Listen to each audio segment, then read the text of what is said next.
What we're doing today, we're doing a poll. I'm a rally. We're trying to find out what people believe and why they believe it. The first question I'm going to ask you, it's kind of a big question. You might have not thought about it much. If you could ask God one question, what would you ask him? Am I sure to get into heaven since I've been saved? Probably about the same question.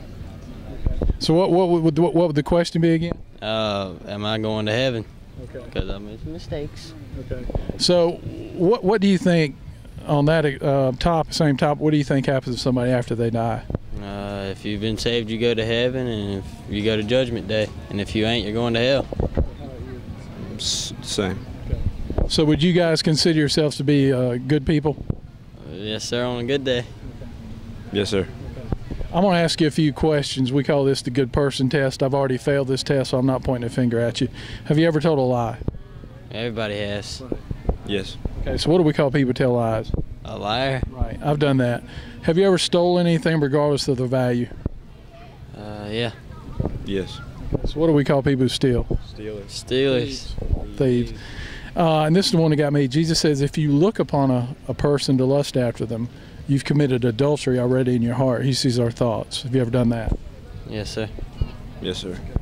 So by your own admission, you guys admitted you're liar, thieves, and adulterer at heart, okay? So if you were to stand before God on Judgment Day, do you think he would find you innocent or guilty? Guilty. Guilty. So would you go to heaven or hell on that account? I'd go to hell. Hell. Okay. Does that concern you? Yes, sir.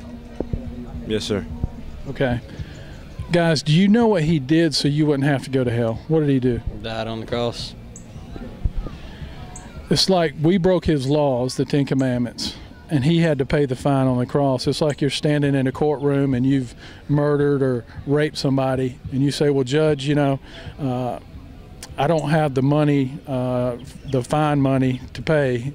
He says, well, if you don't have $1 million for the fine, he says, I can't let you go. You got to go away. And someone you don't even know walks in at the last second and says, Judge, these guys are my friends and I love them. I'm going to pay their fine in full. How would you feel to that person?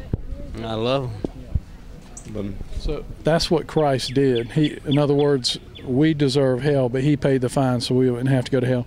So this is the big question. What do you think he requires of you to partake in the gift of salvation?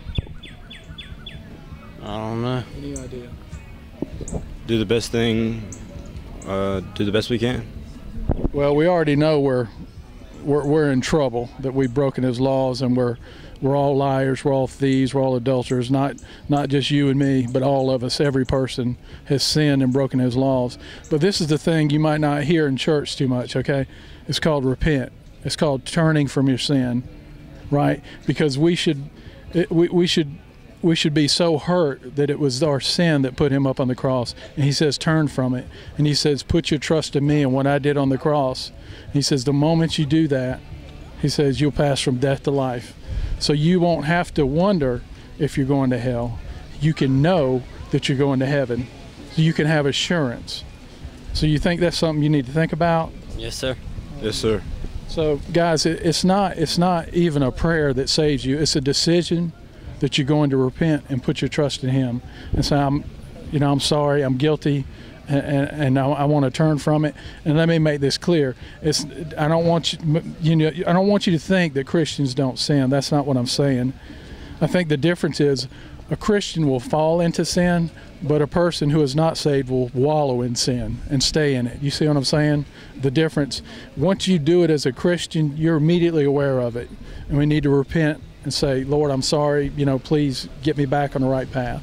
So will you guys really think about that, and maybe before you go to bed tonight, make a decision before you go to bed, and I hope that kind of brings more of a feeling of a sense of gratitude instead of being scared of making a decision. In other words, a lot of people preach this hellfire preaching, and they make a decision because they're scared and they don't want to go to hell, so they say this prayer and they think they're saved, but their life never changes. That was me, and that's called a false convert, because my life did not prove anything out. I was one of those people on Judgment Day. I would have heard I would have said, Lord, Lord, and he would have said, depart from me, I never knew you. And there's going to be many on that day who think they're saved, and he's going to say, depart from me, I never knew you, worker of iniquity.